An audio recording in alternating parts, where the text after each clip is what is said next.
नवरात्रि के छठे दिन माँ कात्यायनी की पूजा की जाती है। जय माँ काली जी। ये जो दिन है ये माँ कात्यायनी रूप को समर्पित है।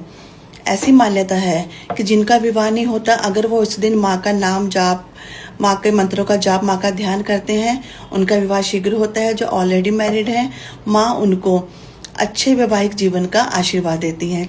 कात्यायन ऋषि के घर पुत्री के रूप में जन्म लेने के कारण इनका नाम कात्यायनी पड़ा था। 4 भुजाओं वाली माँ सिंह पर सवार है और माँ को पीले और लाल रंग के पुष्प चढ़ाएं। इस दिन इसी रंग के आप वस्त्र परिधान कर सकते हैं। माँ के आगे घी का दिया लगाकर माँ को फूल, अक्षत और धूप लगाकर माँ का आप जाप करें, माँ के मंत्र का जाप करें। माँ का जो मंत्र है वो है ओम ऐं ह्रीं क्लीं कात्यायनी नमः। आज्ञा चक्र पर ध्यान लगाते हुए माँ का आप जाप करें।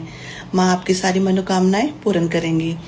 या देवी सर्वभूतेषु माँ कात्यायनी रूपेण संस्थिता। नमस्तस्यै नमस्तस्यै नमस्तस्यै नमो नमः। जय माँ काली जी।